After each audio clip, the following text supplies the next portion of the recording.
Thank you for joining us on this week's episode of User Words Podcast. This is part 2 of who knows how many on Josh's comeback tour, and strap in, people. This one turns into a wild ride. The topic at hand that we start with is abortion, and this will come in the next 2 weeks' episodes. It drifts into things such as uploading your consciousness to robots, things such as what it does free will in heaven look like, and what is the source of free will and determination in that. And along the way, Josh gets lost in his own conversation and ends up completely mind blank, which after that little detour of fun, we end up back on abortion. So how this is going to work is we're going to do abortion part 1 this week. We're going to do Josh's little side tangent into the metaverse of craziness next week. And then we'll end up with abortion part 2 the week after that. So welcome again. Strap in. This is going to be entertaining. All right. So are we jumping back into it? Before we jump into it, because I can use this as another thing. Wow. I'm going to give you 4 holidays, national observances. I want you to tell me which one actually falls in April. All 4 are real. Oh, National... are these like those ones where it's like you gotta have like one of those holiday? Like is this like a paid? No, this isn't a paid holiday. This is one of those like donut day holidays. Exactly. Oh, okay. Exactly. But I found this one so absurd that it's in April. It's actually in like next week.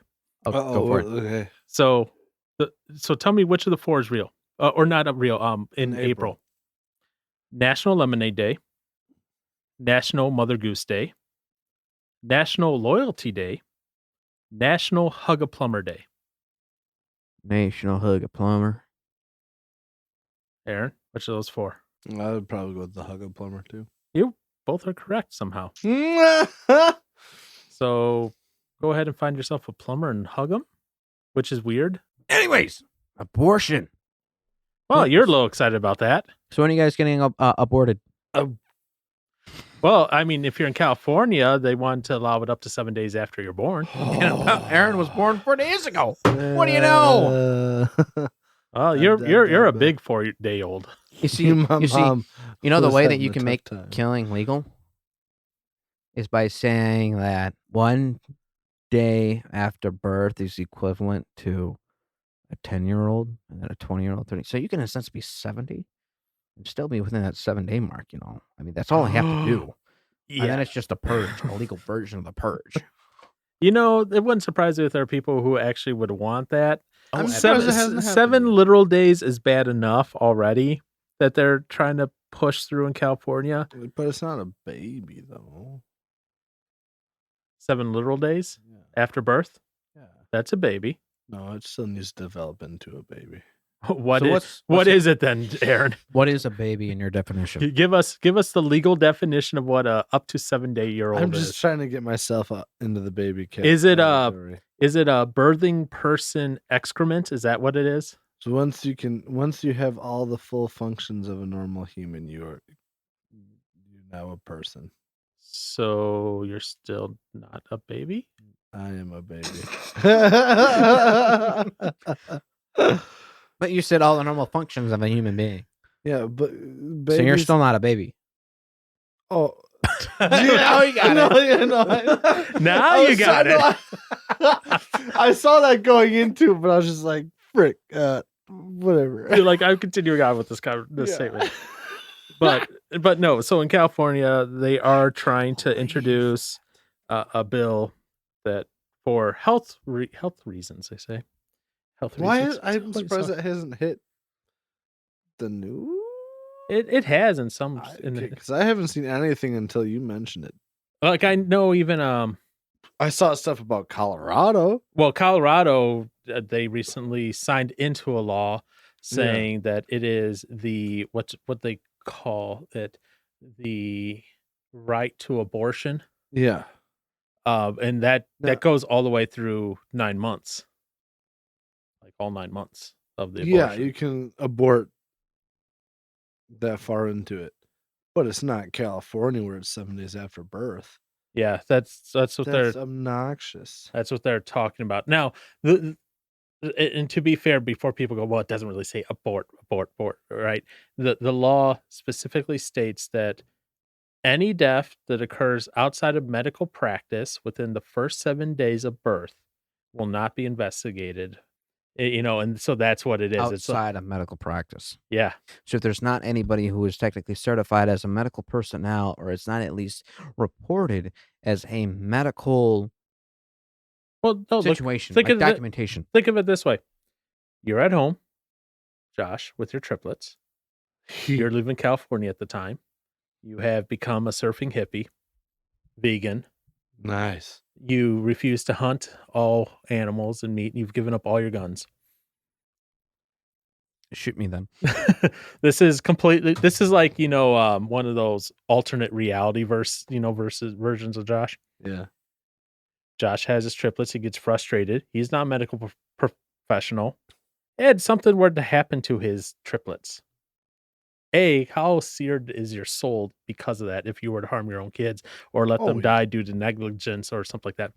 But then that's what, it's coming to. It's the 7 days. If they die through not medical care personnel, it's not going to be investigated.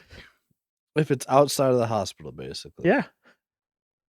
Which means if like a medical personnel that can safely, technically abort, and it's outside the hospital, nobody has to know. So I could have a kid. Yes. Dump him in the garbage, and he wouldn't be investigated if the kid dies within the first 7 days. Yeah.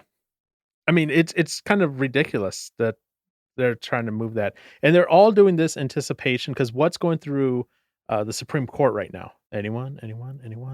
Sorry, I'm looking up stats at the moment. Go for it. What's going through the Supreme Court? Well, there's the Roe versus Wade, right?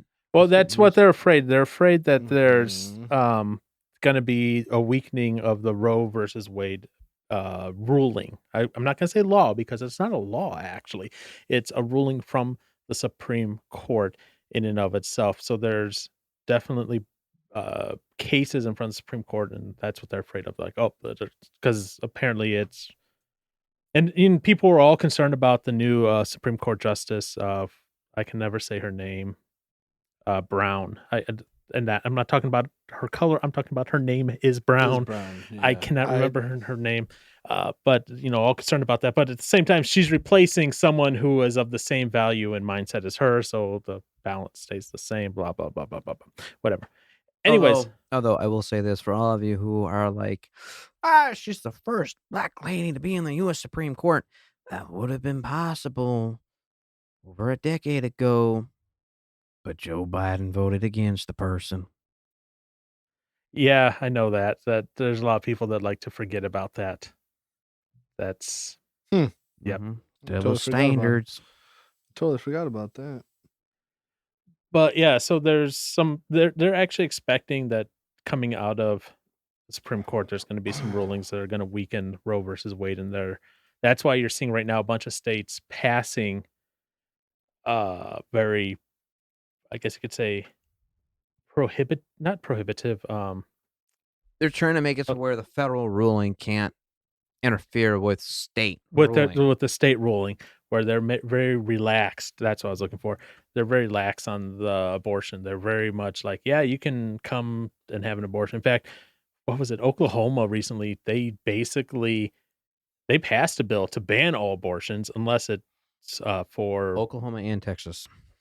Well, right. So Texas did it, and they did it in a weird way. I think it was too. They did it where it's so, like, let's say Aaron in alternate world was a female and had an abortion. The doctor wouldn't get in trouble, but I could like sue Aaron or something like that. It's weird. It puts the responsibility on a person, not on the state agency to control the abortions and that. And it kind of brings back, for those of you that are going to go, well, it's conservative ran. It has nothing to do with it. There are crazy people on both sides of the spectrum that make some crazy bills and people vote for them. Doesn't mean they fully support it. For example, there was a bill recently pushed through, and in the very back of the bill, it had gun control built into it, and yet 30 some odd of representatives of the Republican Party voted for it. Doesn't necessarily mean they were voting for against. It's not that they were voting for gun control. They were probably voting for 90% of what was in the bill because they agreed upon it, but there was 10% in the back portion of the bill that they voted for. Did that stuff actually get pushed through? I don't think so. Because when they vote on it, they vote on to... And for those of you who don't know, whenever the government votes on something, it doesn't necessarily get voted into being specific. It's how the bill is written. It gets voted upon as in, yes, we agree with it, but it needs to go to the next process of voting, which we vote on what in the bill actually gets pushed through. So there's a difference. Anyways. Yeah, and I have honestly, my thought on that is bills, we need to simplify the government down in that regard, and that the bill is one thing. Yeah, the bill has to be written for one thing. It can't not all this pork added onto it. It can't be generalized. I would say all this extra fat. It can't be generalized in a sense of, oh, this is finances, and anything we want to do financially needs to be put into this bill.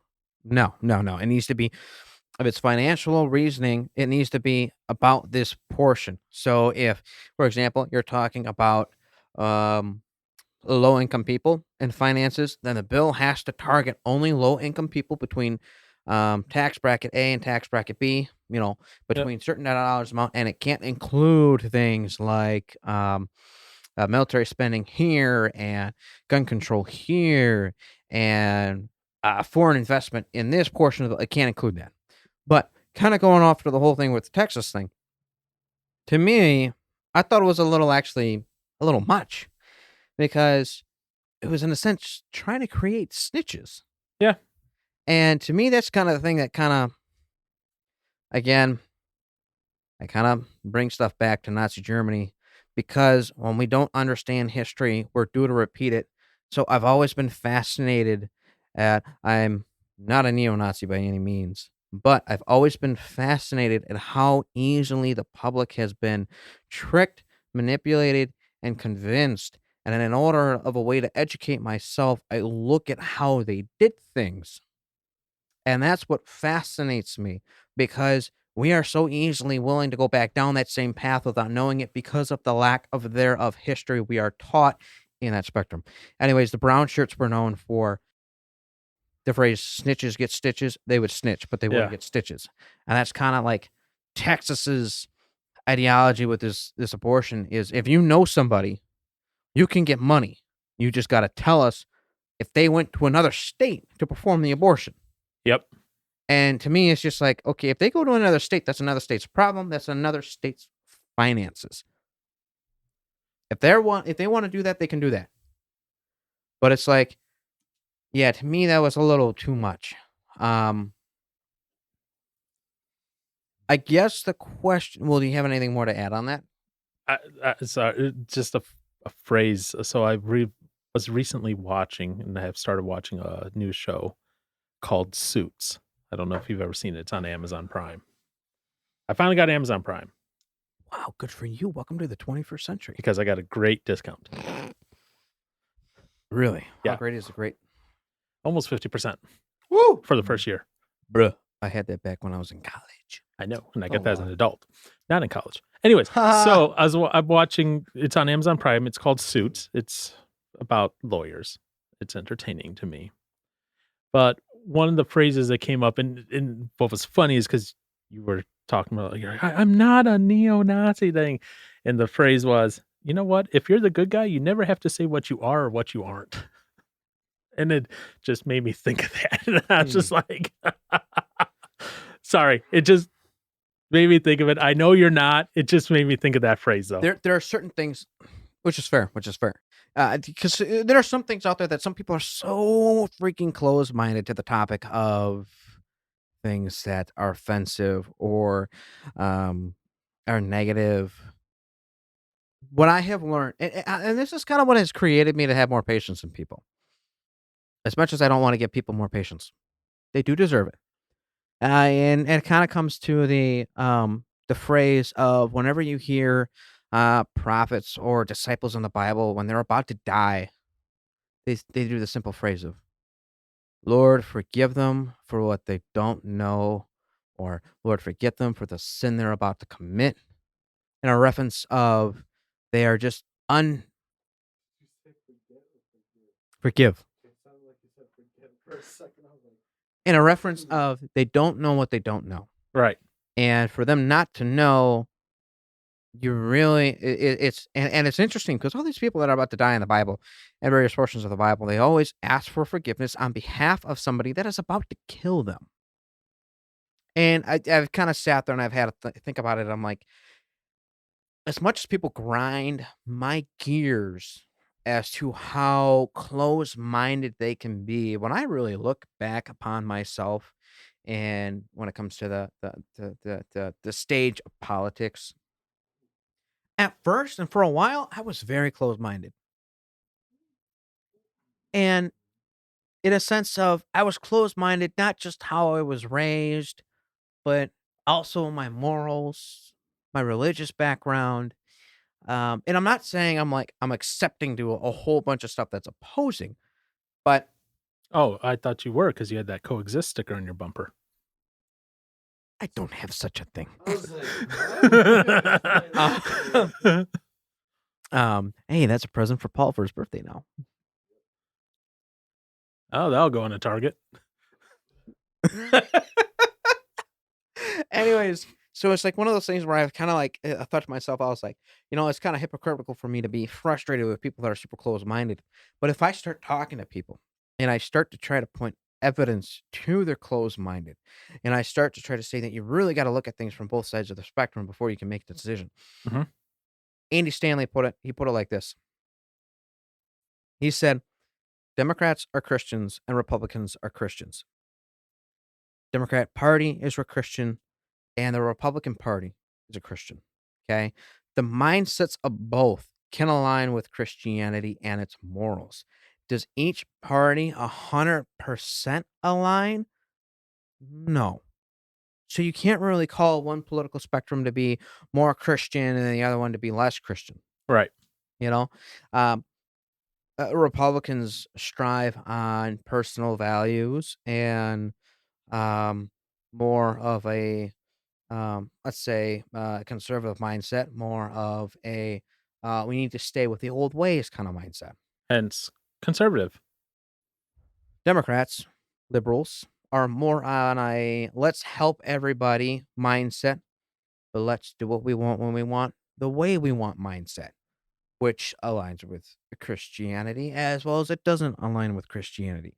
So it's kind of like one of those things to where it's not necessarily a right or wrong, but what we need to be more focused on is more of the policies at hand than more of the ideologies at hand. Because at the end of the day, I'll say this, and you guys tell me what you guys think. Okay, and I could leave it as a cliffhanger and then explain it at the very end of the episode, so people are forced to listen to hear my full reasoning for my opinion. Or they just fast forward to it. Or that too. But I'm for abortion, but I'm also not 100% against abortion. I'm sorry. Let me rephrase that here. I'm against abortion, but I'm not 100% for it. Let me rephrase it again. I'm against abortion, but I'm not 100% against abortion. Okay. So there's a part in the area to where I myself, I think that I can't put a definite no on because of situations, scenarios, and at the end of the day, I will never be in that situation. Well, I sure hope I can't get pregnant. I'm sure there's a surgery out there that'll allow you to. I'll just go ahead and I'll broaden out a little bit more on my mindset. Take another drink before you do that, please, because and my phrase of I'm against abortion, but I'm not 100% against abortion. Most situations of abortion are in the realm of it's your choice. Yeah. Okay? So you're using it like contraception, in other words. Well, hang on. Yeah. This is what you'll see what I mean. Okay. I want to hear your explanation. Then long story short, and there are a bunch of people out there that agree with me. as well as it's just as many people, if not more, that disagree with me. Let me first bring to mind. I think I said this probably a year and a half ago on a podcast that we were talking about abortion, but my mindset is kind of like this, and a Christian explained this to me once before, and I was like, that makes sense. Okay. From a Christian mindset, the body that we are in, that our souls thrive in until the day that we are dead, whatever that death may be, is not ours. Okay. Your body that you have been given is not yours. It is the vessel in which Christ has given your soul so that you can adequately choose if you truly want to follow him.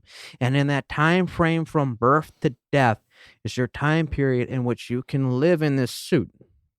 Okay?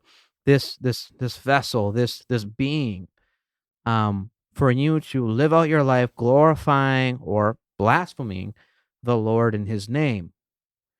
And if it's not ours, it's in a sense like a rental or a lease. Right. And so at the end of the day, when you're dead, you're going to get accounted for your sins. You're going to get accounted for your beliefs and how you chose to represent the Lord's name, both in dark and in light, also known as when nobody sees you and when everybody sees you. How you choose to live your life will be put into question. And so if our bodies aren't ours, then in a sense, what right do we have? Which kind of brings into the discussion about tattoos. People are like, well, why would you ink your body if it's not yours? And in my opinion, if it has the ability to glorify Christ, why wouldn't you want to do it? And somebody easily can bring up the reference of, well, if you're in a room with a bunch of people and you're the only person that doesn't have a tattoo and they ask you, why don't you have tattoos? That's a point of being able to glorify Christ. I get that. Yeah, I look at it also. If it's a rented vessel, you're just applying ink to it. There's what? You're just applying ink to give it a little You're just bit of painting it. Yeah, you'll pay for it. Well, no, like me, I rent my apartment, right? Yeah. I'm able to paint it as whatever I want. Yeah. As long as I paint it back before I leave. Well, guess what? When I die, it's going to go back to its factory default dust. Right. So, and in a sense, the same thing comes to a woman's body too. Okay. In the mindset of Christians, whether they really identify as being the real reason, because a lot of Christians, I will be honest, just believe that abortion is wrong just because that's what they're taught. I don't think there's a whole lot of reason behind why they believe what they believe on the mass scale. I mean, there's plenty of Christians out there that could probably easily pinpoint to exactly why they believe this.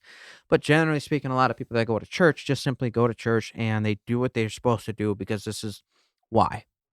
There's the heading, thesis, there's a conclusion. They don't actually have the body of the, let's say, essay that really explains why. And so, and I'll be honest, that was kind of me for a while. And then when somebody painted it to me this way, this made sense. So if the body is not the guy's, and the body is Christ before it's the guy's, and the body is a woman's before hers, then that essence means the baby in which her body is incubating, growing, allowing to become a potential human one day is not hers either.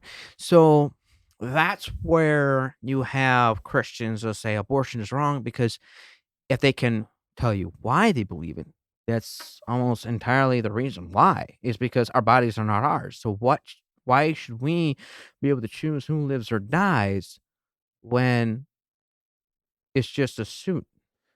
And see, the argument that's going around now, and this is the argument I hear quite often, actually, because I listen to a podcast every Sunday night, actually.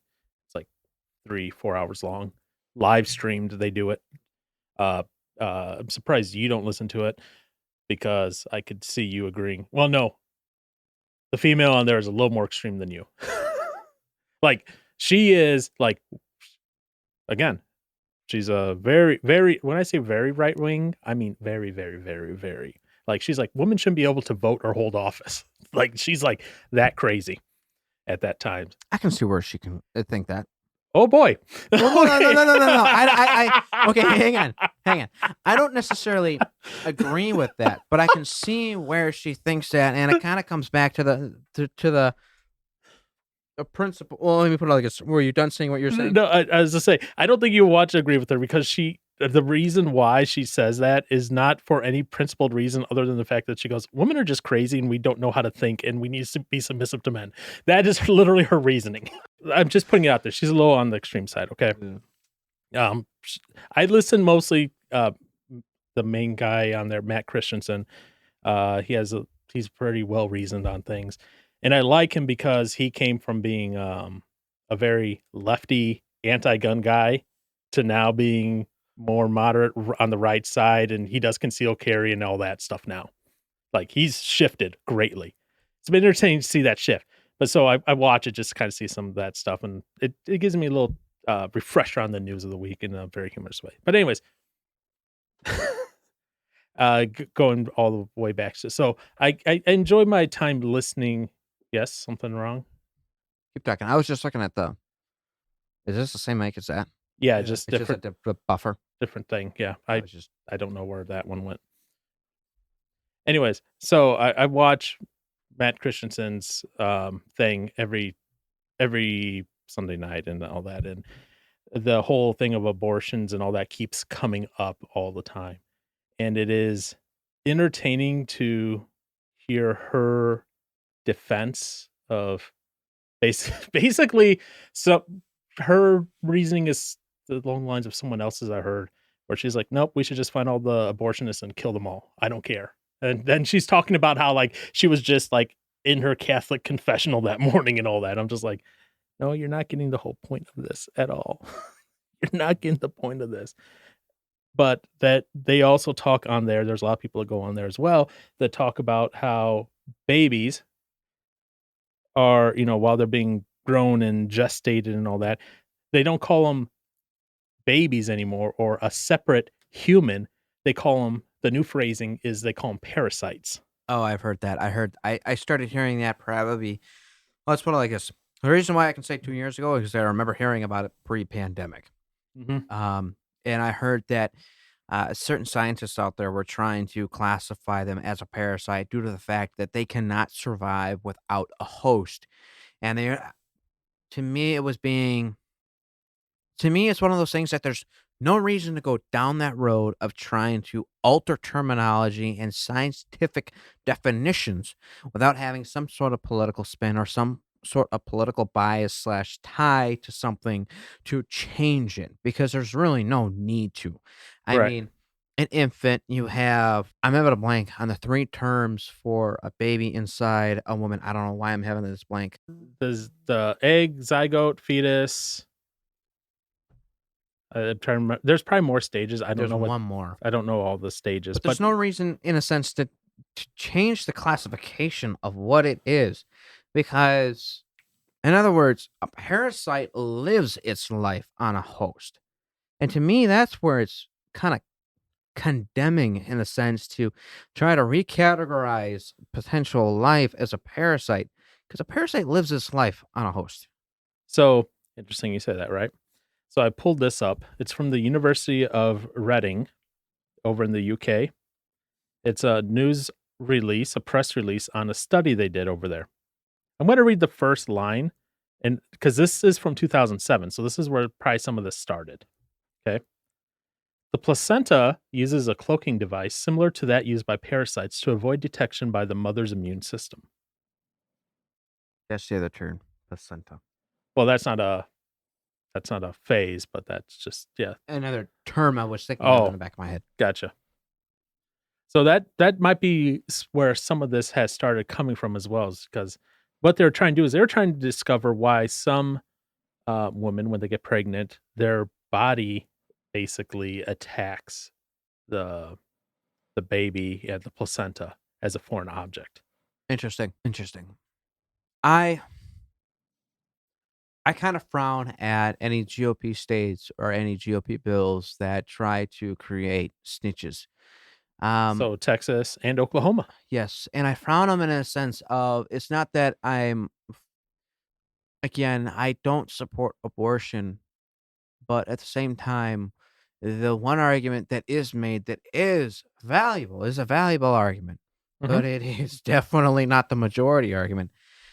I tried finding it before we got into this conversation. I stumbled upon government statistics on abortion, and I'll be honest, the number that I found that was reasoning for abortion of rape was, I think, don't quote me on this, and I urge you all Mhm. to do your own research to educate yourself as we have these conversations, because my memory's not on point. Um, but take time after any podcast you listen to look up for yourself, to know that if what we are saying is slightly construed, you see truth, or if we are saying is true, you Mhm. see that same truth on your own terms. Um, so back to the thing. I think it was less than a third percent of abortions that are done are due to rape.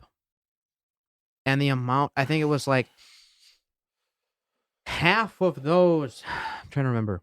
So I have some here. 1% typically non-late term abortions are the reasons for having an abortion is due to rape. But what was it? It was, I think, whatever I found. I can't remember if it was Wisconsin numbers or if it was United States numbers, but I saw the amount of potential abortions due to rape and then the amount of actual abortions due to rape. Mhm. And it was like half of the people that were raped decided to keep the baby. Right. And partly because they didn't know that they were pregnant till Till later into the later on. and that does happen sometimes. You read those weird stories where it's like, woman was at theme park and gave birth, didn't know she was pregnant. And you're like, "Wait, What? how do you did you not not know know?" that? But there are Yeah, cases there like are that where cases that like that. happens, or they find out real late in the pregnancy that and they were just, like, sick, and they didn't realize that they were pregnant. But you would think now, for women that are listening to the podcast and have been raped, I will never I may never know you. I may never know your thoughts on it because I know it is definitely one of those things that women that are raped, they do keep to themselves. They don't like to publicly speak on that. They don't like to speak to many people on that. So That's gonna be true for anyone, men or women. or women that are raped. But at this point, we're talking about Mhm. abortion, which is technically derived is derived directly towards women who are carrying the Yep. baby due to them being the victims. Um, but I can see that being a point of abortion. Okay. Do I support it? No. But here's my mindset for those Christians that are listening. If we had to allow abortion, okay, I would be okay opening it up to the women who are raped with the mindset of they are given all the information, all the material as to why they should keep the baby instead of getting rid of the baby. But that can only be open to the women who are raped, which therefore means that these women, in a sense, have to allow themselves to, not themselves, but the situation be investigated. So you can't have a teenage couple or a couple that get pregnant and want to abort the baby do a false claim of rape. The guy would have to go to jail. There So has to be some sort of accountability on the male side for this to be an alternate option. I think in America, one of the issues that we have is we see, don't get me wrong, any sort of pregnancy, planned or unplanned, is a very heavy, heavy, heavy thing on the female side of the household because it can cause anything from simple health changes to massive medical hospital required Mhm. health changes, which can mean, simply put, education and work can be put to a halt at any point in time during that 9 months and sometimes even after. Well, I'd say and even after, because then you got to worry about childcare and all that other stuff. So But I mean, I'm not unsympathetic to that. We have all those things. So let me ask you this of you, Josh. Under what circumstances, you already said rape is one circumstance, right? yes. What other circumstances would you say yes to abortion? Unless it's along the lines of, um, forced, and because any time that is it is unconsensual, even between a husband and a wife. If the woman does not want to have sex, it is in a sense, or even if the man doesn't want to have sex, it is in a sense rape. There now, granted, somebody could get in the lines of there is forceful resistance, non-forceful resistance. It's the whole concept and talk about consent in the current culture right now. Yes, and not willing to have it and not acknowledging that you're willing to have it. I honestly don't see any other excuse because, to my mind, granted, I've not always been a good child, but if you're willing to have sex, you're willing to have a child because it's one of those things to where without protection, you are just flirting with the chances of creating new life because that's ultimately what sex has been designed for. Any and every animal across the entire animal kingdom, even insects. I mean, every living organism on this planet that has, let me put it like this, that requires a mate, someone else to reproduce and to increase the population going forward, has to have, in a sense, some form of sexual exchange. Right. Okay. Whether it's fertilizing out of the body, in the body, whatever it is, minus snakes and those unisex animals that can do it all on their own. They can do asexual reproduction. Yes, thank you. Asexual. That's the intent of it. Okay. Very few mammals on the planet actually have it enjoyable. For those who don't know that, chimps and humans are two. Dolphins are another. Okay, I didn't know that one. Interesting on this, so rape / forced sex is the only reason for you, huh? That's it. I mean, it's to me is now granted, and this is where I say I'm open-minded because I may not know all the examples. What about incest? I would consider that rape. What if it's not rape, forced? You have had instances where it's consensual. Yeah, like family, brother and sister. Name, man. Like brother and sister, and then they there are cases of that. No. I went to some other thing I heard where they're joking about the Queen of England and stuff, and the whole family line of that. Oh stuff. Yeah, royals. There's a lot of incest. Yeah, but anyways, what I was thinking, like especially like you always joke about the hillbillies, right? Yeah, but that has happened where there have been documented stories where the brother and sister, for whatever reason, are having sex. They forget to use protection, then she becomes pregnant. Honestly, it just makes me think of like just the porn industry kind of thing. But there's a lot of that kind of stuff in there. But it's all my sister. That always one thing I've like. It's like me and my stepbrother, me and my stepsister. So at least there's a step in there, but still, it's not. Well, I mean, I guess you could put this, and you guys haven't heard me talk in a while. And when you do hear me talk, when you listen to me talk, especially if I happen to be on the show more often, to think about it as I have been around more people that have a complete opposite ideology of me. So when I approach things more of a neutral level that may actually sound like I support the opposing side, but I'm speaking. So in a sense, like the devil's advocate. And that's how I kind of make myself think. So I have more of a well-rounded view of a topic. And that's fine. So going off to what you were saying. But what? What? You don't even remember what you were saying? No, I do. No, I do. But like, what do you mean going off? What do you want me to say now? I ain't gonna lie, it just left my head. Oh, what the heck? Oh, stepsister, stepbrother kind of thing. Yeah. And that mindset, one might view it like this: I'm attracted to him or her. Mm-hmm. If my parents never got married, what would be the difference?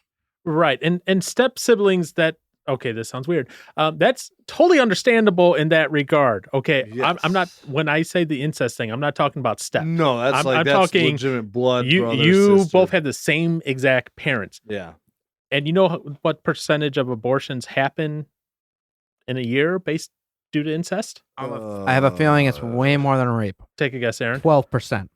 Okay. Aaron? 5 to 7. Oh, I'm glad I do not live in either of your worlds. Ooh. 3%? No. Less than 0.5%. Oh, okay. All right. Rape is at 1%.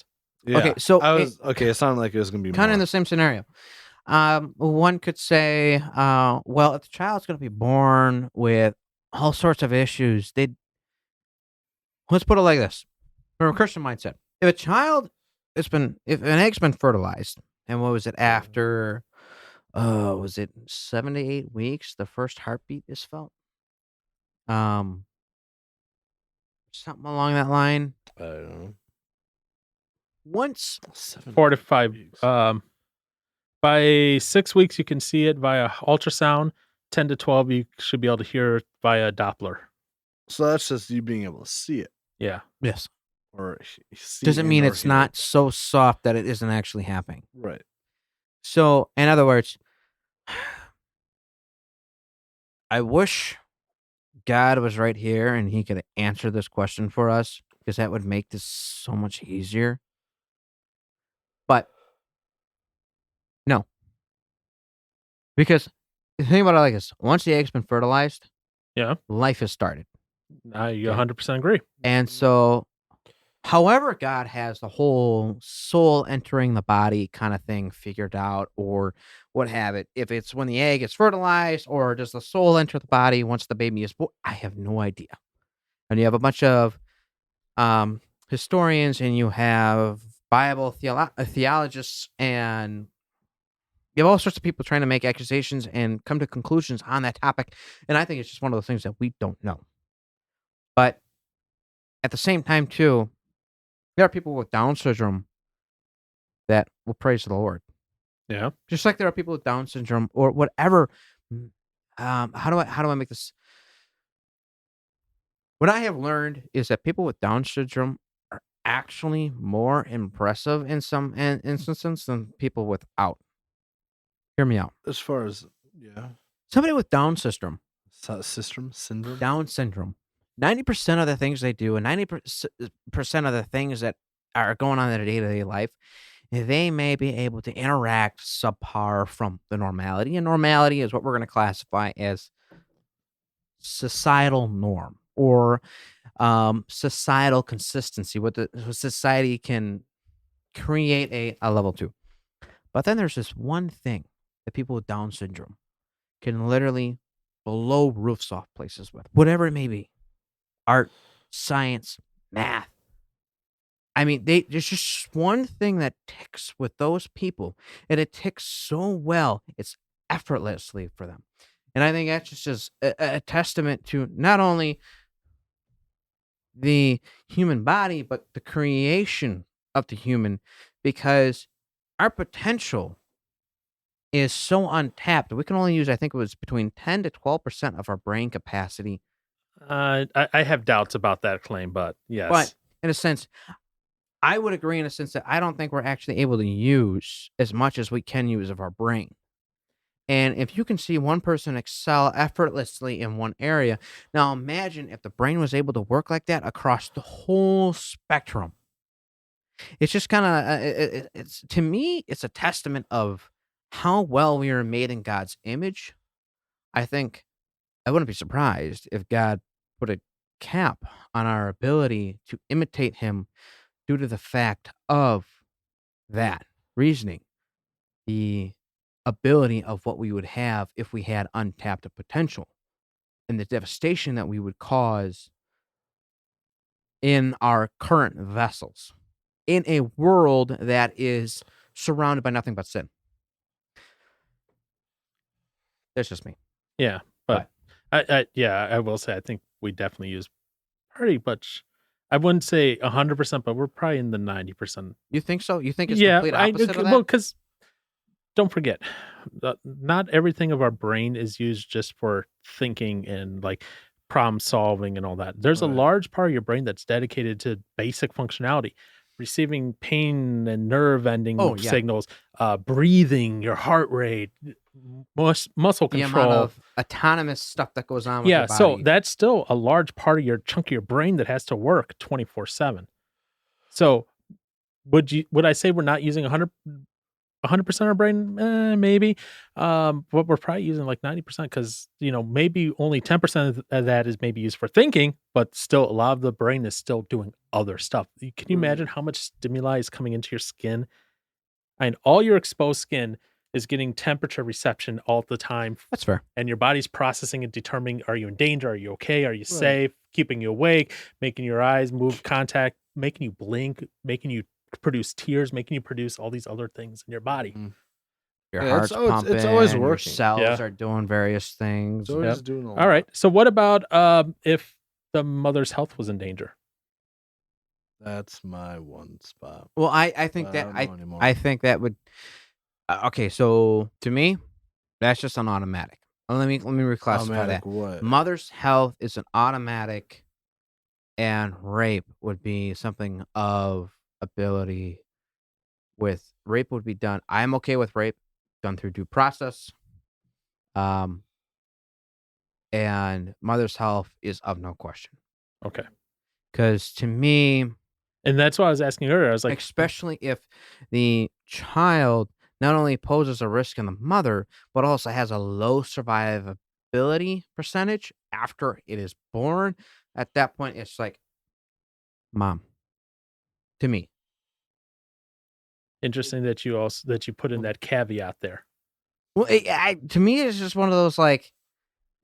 Okay, let's. So is that a caveat that modifies it, or is it a caveat and the caveat being low survivability rate? Is that a caveat that modifies the health to mother or not? Or are they two independent things? Let me peel back. If it's a health to mother scenario, that is one of those things to where if he offers forgiveness on abortion, I sure hope he would offer forgiveness on abortion. He would. Partly because... Of course he does. Does he? Yeah. Does he? Yes! I don't know. I don't know. You don't think he would forget? I mean, because then if he didn't offer forgiveness on abortion, then anybody that's done an abortion is screwed. Hang on. Well, no. What I'm saying is offer forgiveness on abortion of choosing the mother over their child. Oh, well, I mean, I would be more... Me as a person would be more willing to forgive someone in that instance than somebody just killing a kid because they didn't want him. God. Well, look at this way. Because God might be like, I want my daughter home. Her daughter is going to change the world. Why kill her daughter when, you know what I mean? Well, here's the thing. If you look at what it says in the New Testament, there's only one unforgivable sin. Yeah, that's blasphemy of the Holy Spirit. Really? Yeah. That's the only unforgivable sin. I did not know that. Or at least... I don't. That's what it talks about. And now, then there's the whole theological question: what is blasphemy of the Holy Spirit in this case? Right. What does that mean? I remember talking with the guy in college, and he was afraid that he had committed that, and so we actually went and we did a deep dive into what that meant, and all that.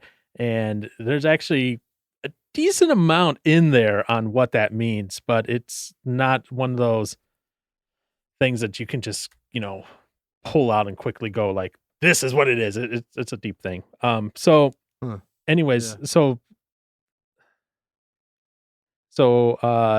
this is the ESV version. It's Matthew 12:32 is the actual verse that it is in, right? And the verse is, and whoever speaks a word against the Son of Man will be forgiven. So whoever speaks against God will be forgiven. Yeah. But whoever speaks against the Holy Spirit will not be forgiven, either in this age or in the age to come. That's so interesting. It's whoever speaks against the Holy Spirit. That's considered blasphemy. Against the Holy Spirit. Yeah. So pretty much anything that denies the existence, creation, or anything that pretty much puts to shame defamation of the Holy Spirit, Christ, and God. Pretty much. Right. So, I mean, there's a whole thing, but ultimately it comes down to, in a sense, the blasphemy against the Holy Spirit is essentially rejection and saying, no, I don't want anything to do with God, the Holy Spirit, or anything like that. That's a whole deep thing. We can go into that another time because, Yeah. oh boy, Cool. there's a bunch in there that regarding that. But so with that being said, that being the only unforgivable sin could, Say, if yeah, you of course. had an abortion performed on yourself, or if you're a guy and you finance said abortion for someone, guess what? With a truly repentant heart, yes, it is still forgivable. Mhm. It's Well, we not all finance abortion. okay. I'm talking about Willingly. if you go and directly do it yourself, Yeah. not if financing it through our taxes and that right now. Yeah, I can't Okay, help right. that. That's not what I'm talking about. So, kind of going off of the whole, what are contingencies on whether or not you think abortion is an okay thing. I think the biggest issue, and again, this will never change because politically abortion is used as a voter topic. Period. If you Just like the border wall and guns. exactly. And if you don't agree, you got to do a little bit more research, educate yourself, and eventually you'll come to a standing. If you choose not to do that, that is your own fault for limiting your self-education and self-evaluation of the bigger picture. I think societally, I think one of the issues is okay, let's put it like this. We're gonna have stupid people in the world that aren't gonna think about like things going forward. And so they'll look at it and be like, hey, let me have sex with so and so. Let me have sex with so and so without their will. Let me have sex with my sibling. And they're gonna forget the thing on the level of protection. You're gonna have those people, period. You're gonna have people that don't think about the next step in life or the next consequence. I say, did you ever have in your biology class? I know I had this in my school, and we both went to the same school district, so high chance of you having this. When we entered my biology classroom, there was a big poster above the chalkboard, because yes, we still had chalkboards. That said, when you have sex with someone, you have sex with the last 7 people they had sex with. Do you remember seeing that? What? I did That's not. gross. And they had like, But a couple in bed, covered with a sheet, and then 7 more people.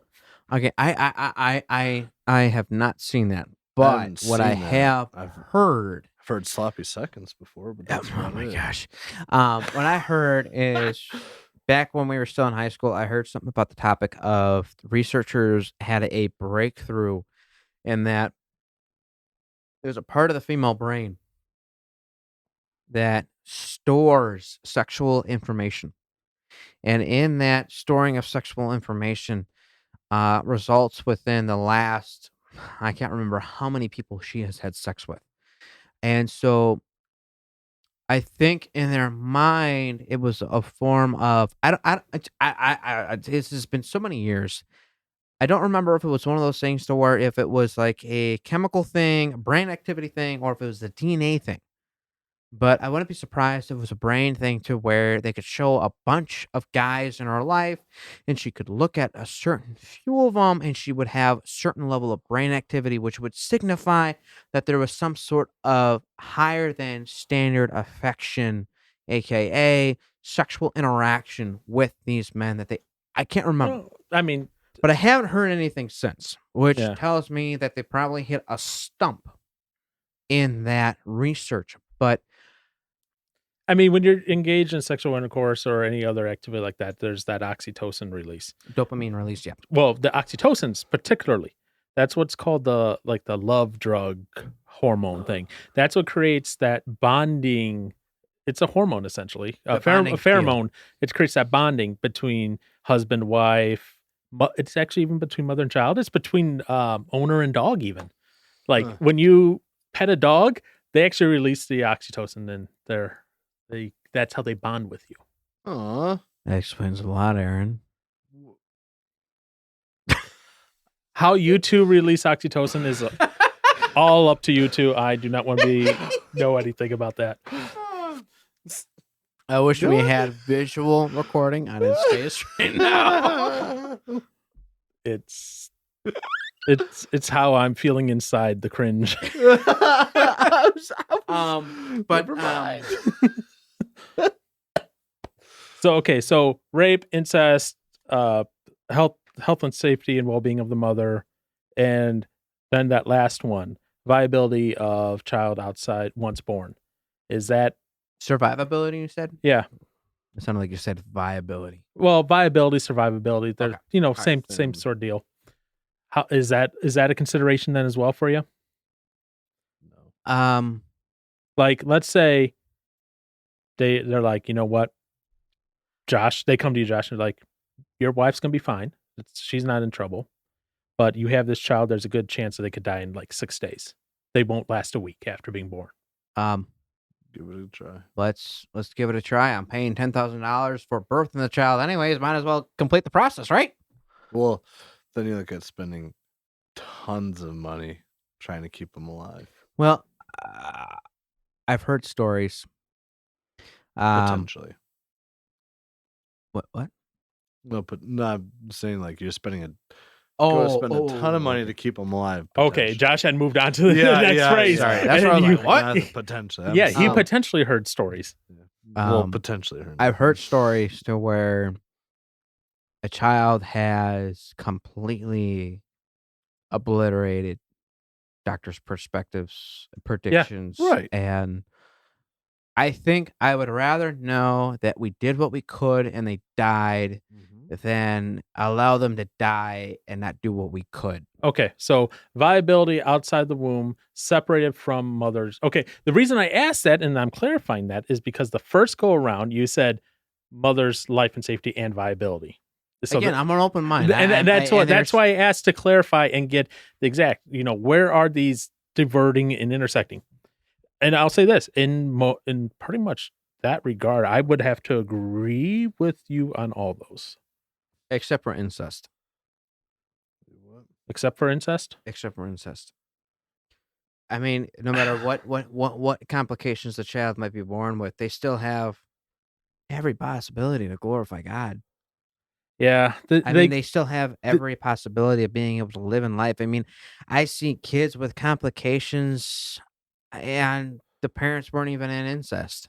Or at least I hope they weren't, because they definitely live a life like they weren't. Yep. But you know what I mean? I mean, I've even people that are connected through the church, through Amy's Facebook. I've seen people who've had child complications, and it's just a matter of DNA. It's just a little wonky. Anything could happen.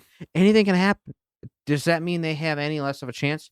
But in a sense, those kids can, in a sense, be exactly what happens to somebody who ends up with incest.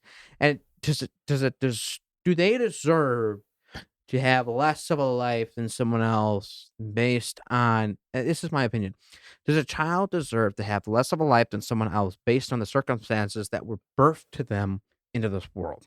Which is where I'm like, abortion with rape is okay, but the man has to be prosecuted in this sense because the woman's given birth kind of deal, where the abortion before. Man has to be prosecuted. But with that, what we need as a society, above all, is everybody's like, they're like, oh, we're feeling for Ukraine, we're, this and that, or we're feeling for the families that are getting split up at the border and this and that. But what about all the kids in orphanages here in the United States? I mean, you're preaching on everybody else and their ability to live life, but then you don't talk about the people here stateside. You don't talk about the kids who parents left them for whatever it is they may want to, no matter how negative it is in the world.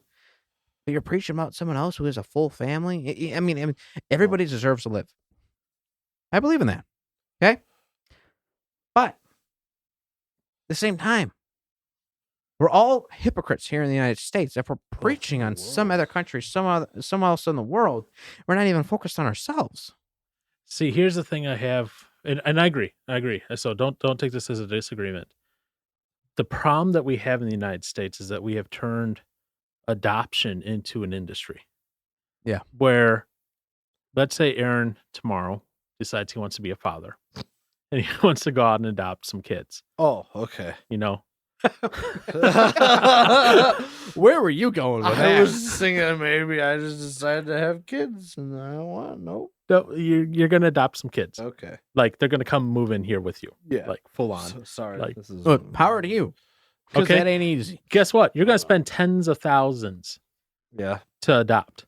You know. Tens of thousands just to get the kid into your place. No. Nope. But at the same time, we have a issue with too many orphans in adoption centers that need adoption, or they're in foster So why don't care you and make it need more affordable. That's because we got private industry involved in it. So And I understand I work for a company that thrives on pure capitalism to make money. That's all the company I work for does. And that's all the company that Josh's wife works for does. Because we both work for the same company. Yep. And it has, to a detriment in industries such as abortion, come in and they're like, how can we make money or quote unquote cover the bills? And I get it. You can't do stuff for free. I'm not asking anyone to just root up their life and do something for free unless they really want to. If they volunteer to do it, then they can do it. That's fine, whatever. Yeah. But at the same time, is that something that should be done through private industry, or should that be something that's controlled more through the government? And I think adoption is probably one of those government things that should probably be more handled not. But then at the same time, too, and a lot of things, I'm not going to say anything as much as I started to. A lot of things, to my knowledge, government-wise, government's good at providing money. They're not good at providing, what's the term? Not convenience. Not that term. Governments are inefficient. I get it. They're good at covering the bills. Yeah, they're making the bills bigger and being able to support those bills. The government's not good at that. Yeah, like I said, I get it. The government is inefficient on all things with that. How do you address that? I don't know, but we have incentivized too many companies to try to make this into a money thing. I agree too, but at the same time, Stu, you also have those guys, girls, robots, aliens, trucks. I need you to go through all 340 approved pronouns now. All 340 approved pronouns out there. We will always have bad apples in every batch, no matter what we're talking about. The question becomes, do we let those bad apples, this is a more political question, do we let those bad apples manipulate our laws to, in a sense, make it harder for the good? Or do we try to build the laws to make it harder for the bad?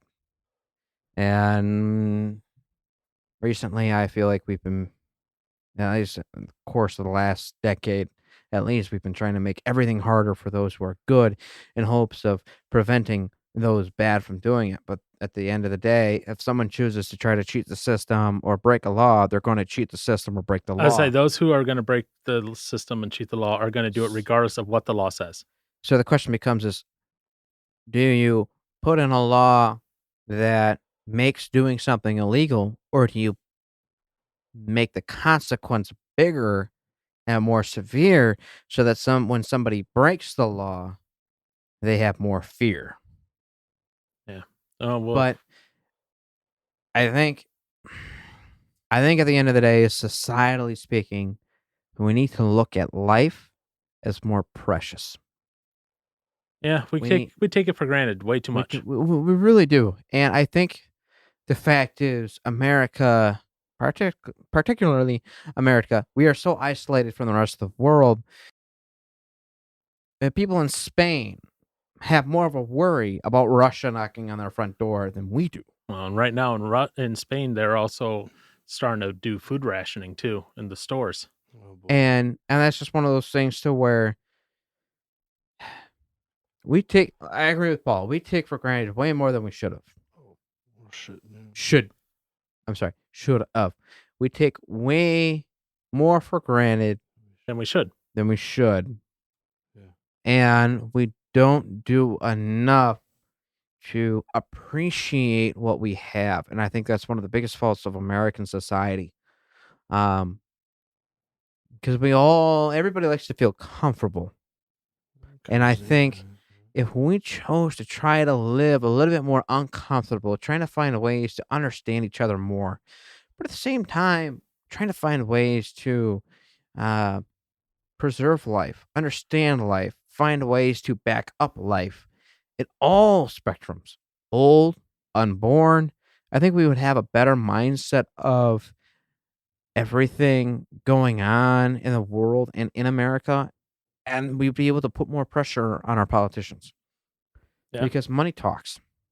Money does talk, in a lot more than, I guess, bodies. Yeah. So Sadly.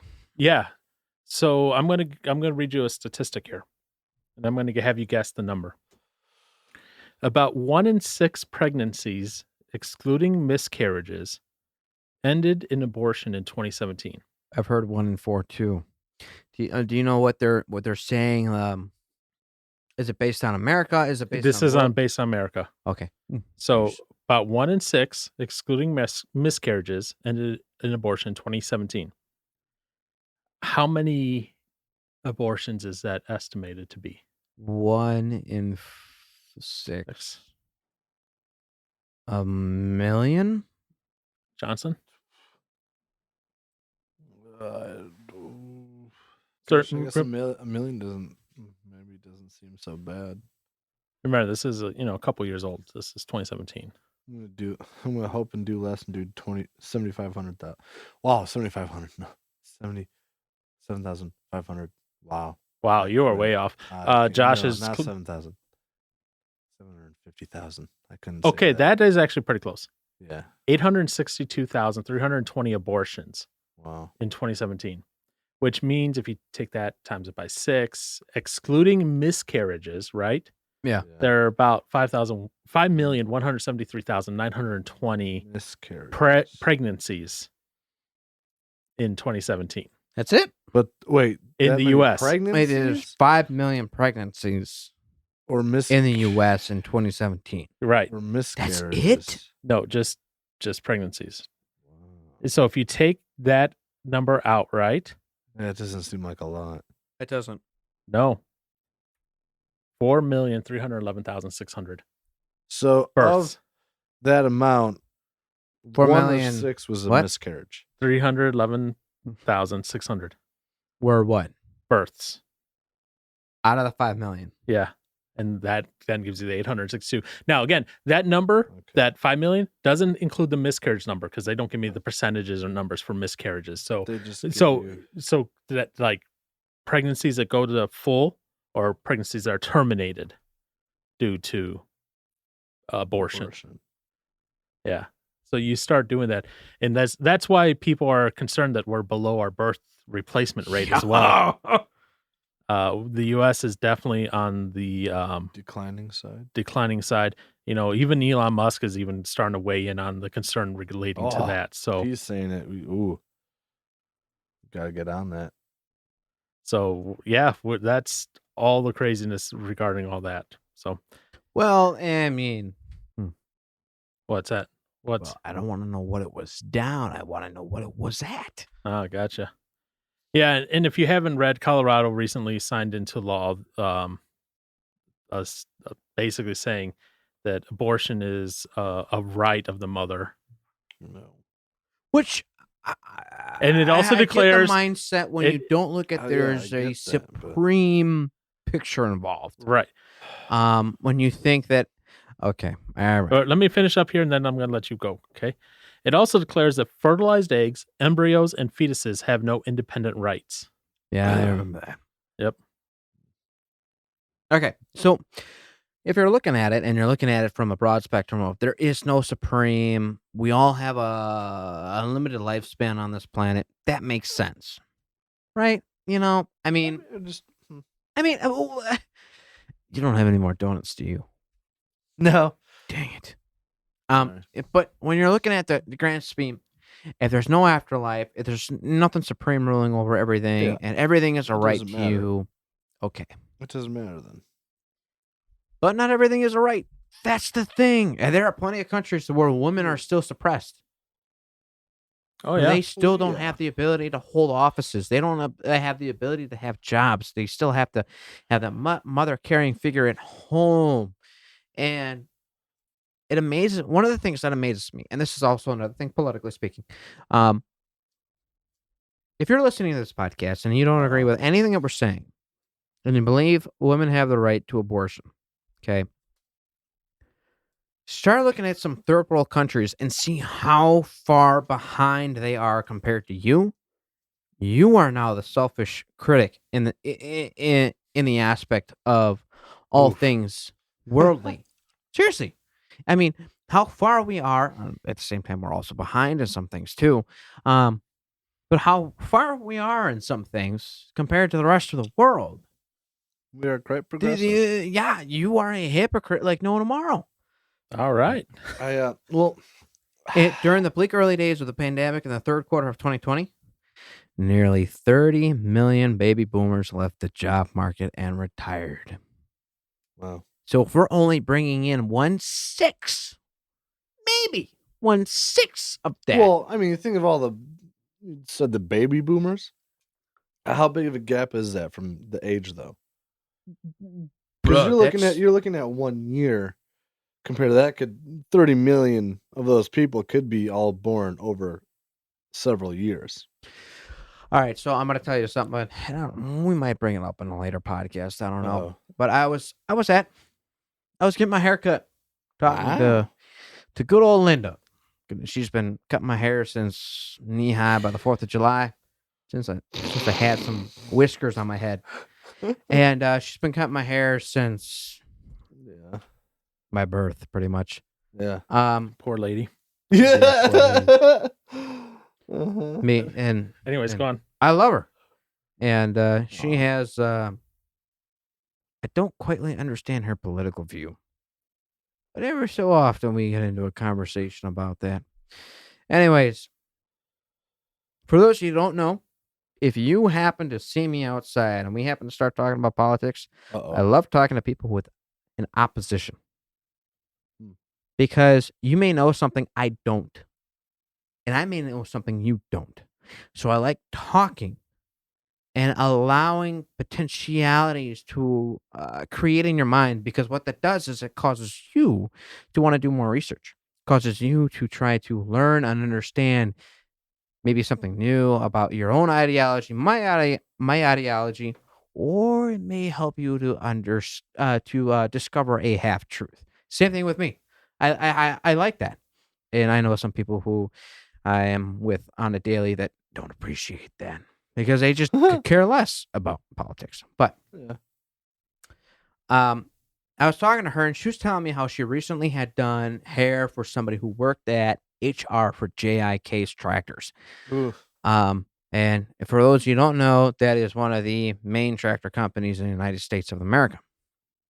And she was saying that the pandemic was the perfect storm for unemployment. And she was saying that what was happening is if people were close to retiring or were deciding to work a few years after retirement, because the median, at least that I know of, the median retirement age in the United States of America is 65 years old. Well, yeah, for now, but remember, each retirement year, that age goes up and up and up as Social Security insolvency is pushing retirement age of people back further and further. And that's a whole political issue right there. Anyways, so she was saying that people that were, pre-65.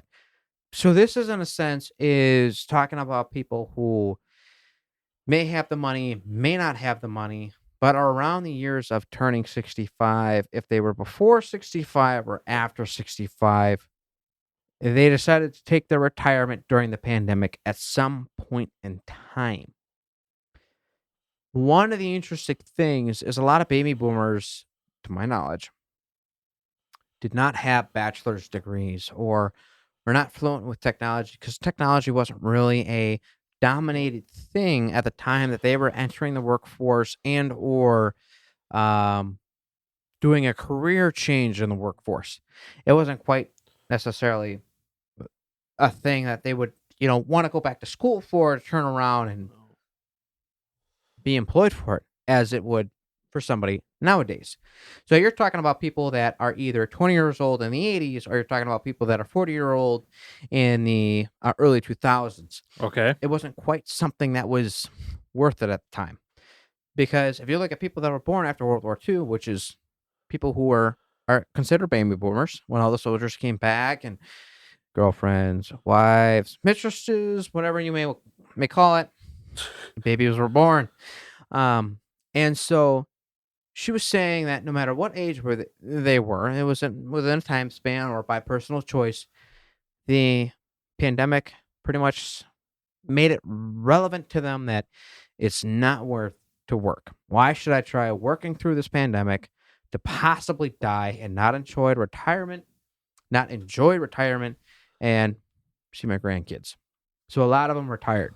Yeah. But since a lot of them are not within that bachelor's field, that ends up opening a huge gap in that blue collar world, which is probably where most of the gap is. I would say probably a lot of them will be in that blue collar world, but don't forget, due to how jobs are kind of structured too and everything, even though they might not have had bachelors, they were probably still a lot in the white collar world that now requires some sort of degree meant to be held, but at the time did not. So, because I'm seeing in my industry, there's a lot of people retiring of the older age who don't have any sort of degrees and are now going to need to be filled by someone who has either experience or degree.